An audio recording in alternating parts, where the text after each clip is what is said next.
Chelsea break the bank for Victor Osimhen.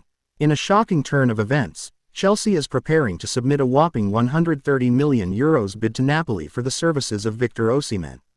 The Nigerian striker has been making waves in the football world with his impressive performances, and it seems the Blues are willing to go all out to secure his signature.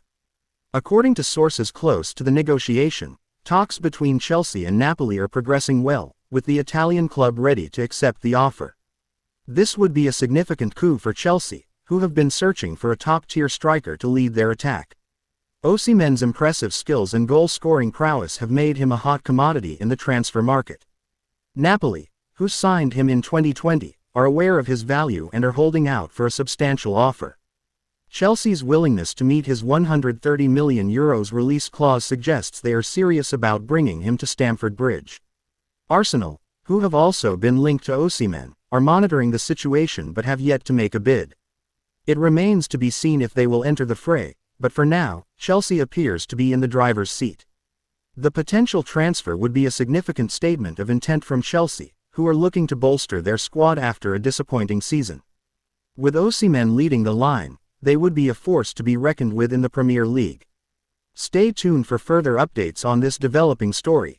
Reece James has issued a promising injury update ahead of Chelsea's first preseason clash. Enzo Maresca will be looking to get off to a winning start when the Blues face Wrexham at the Levi's Stadium in the United States later this month.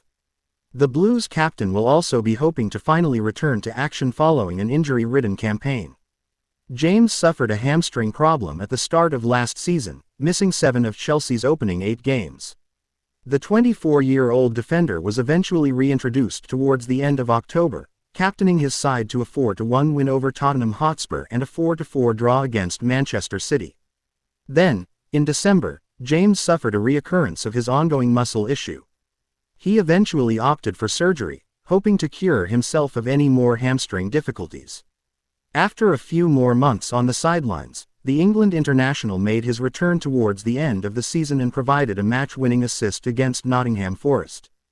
James was then shown a red card in Chelsea's penultimate game of the Premier League season, ruling himself out of this term's opening 2 fixtures. Nevertheless, the right-back has been working hard at Cobham, eager to impress his new manager.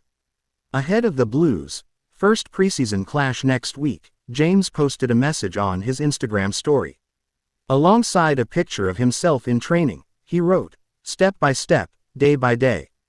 The countdown is on. In May, shortly before he was sacked, Mauricio Pochettino backed James to return to his best.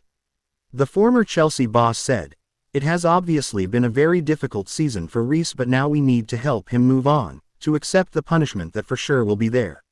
The most important thing now is that we back him, we trust in him, and that we help him to be ready for preseason, to start to train and build his fitness. Then the talent is there for sure that next season he's going to be one of the best players again in the Premier League." Want to keep up to date with the breaking and important Chelsea stories whilst on the move? Well, now you can. Chelsea have had 2 permanent managers since getting rid of Graham Potter last April following his struggles in the Stamford Bridge dugout. Even so, Chelsea still find themselves in a position where they are having to pay Graham Potter money, and it is not a small amount of cash either. That could change, however, if he goes on to become the next England manager, which certainly looks possible. Potter doesn't want to talk about England right now, but the 49-year-old has been heavily linked with the job following Gareth Southgate's exit. There is obviously no guarantee that Potter is going to succeed Southgate in the Wembley dugout. There are other managers who also look to be in contention to replace him. It is expected that Mauricio Pochettino will converse with England about becoming their next boss. But if Potter does end up being the man to take over, then that is good news for Chelsea. According to the Daily Mail, the Blues are still paying Potter a whopping £200,000 a week despite sacking him more than a year ago.